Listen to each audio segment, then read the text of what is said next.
आणि यापुढची बातमी आहे बिबट्यांच्या दहशती संदर्भातली। पुणे जिल्हा अहिल्यानगर या परिसरामध्ये बिबट्यांची दहशत सध्या कमालीची वाढलेली आहे आणि काही परिसरातले बिबटे तर इतके आक्रमक झालेले आहेत की त्यांनी 3 जणांचा बळी सुद्धा घेतलाय। सरकारी पातळीवरती सुद्धा आता बिबट्याच्या बंदोबस्तासाठी जोरदार हालचाली सुरू झाल्यात। जुन्नरमध्ये नरभक्षक बिबट्याने 3 जीव घेतला, त्यामुळे संतप्त नागरिकांनी जाळपोळ केली आणि आपल्या संतापाला वाट मोकळी करून दिली। या पार्श्वभूमीवरती आज मंत्रालयात वनमंत्री गणेश नाईकांनी तातडीची बैठक बोलावली।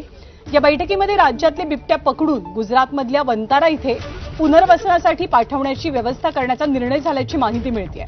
सोबतच इतर राज्यांनी बिबट्यांची मागणी केली तर राज्यातल्या बिबट्यांना तिथे पाठवलं जाणार आहे। गेल्या काही वर्षात राज्यात ठिकठिकाणी झालेल्या बिबट्यांच्या हल्ल्यामध्ये 53 जणांनी आपला जीव गमावलाय।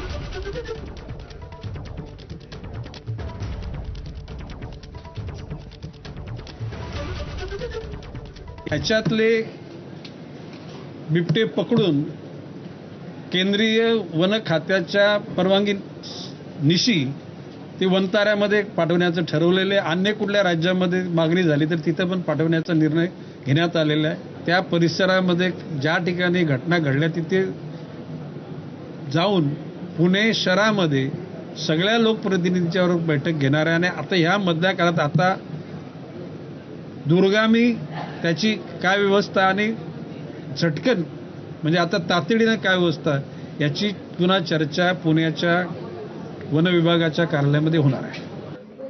तर राज्यातले हे बिबटे वंतारामध्ये किंवा इतर राज्यांनी मागणी केली तर त्यांच्याकडे पाठवले जातील असं सरकारनं सांगितलेलं आहे। पण शेतकऱ्यांना मात्र सरकारच्या निर्णयावरती विश्वास नसल्याचं दिसतंय। इथं कुत्रे कमी झाले तर बिबटे जास्त झालेत। इथं बिबट्यांची संख्या माझ्या अंदाजे 2,500 ते 3,000 आहे आणि ते 6 महिन्याला मादी येते। एकदा मादी विली का तिला 5 पिल्लं होत्यात।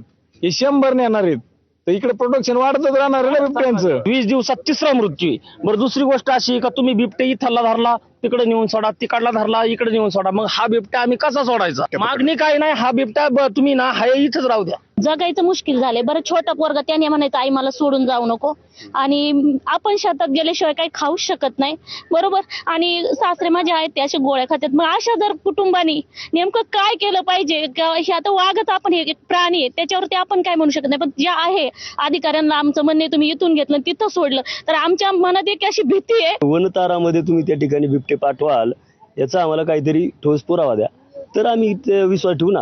आज तर तुम्ही इथं उचलताय तिकडे सोडताय, हे नदीच्या पलीकडे सोडताय, नदीच्या अलीकडे पकडतायत। बिबटे हा वन्यजीव आहे का नाही, मग तो वनातच राहिला पाहिजे। आमच्या शेतात नकोय ना, मग शेतातलं त्यांनी मारायला परवानगी द्यावा। तर राज्यामधला नरभक्षक बिबट्या आणि सोबतच बिबट्यांची वाढलेली दहशत याची मुख्यमंत्र्यांनी सुद्धा दखल घेऊन काही आश्वासनं दिलेली आहेत। आपण पाहूया।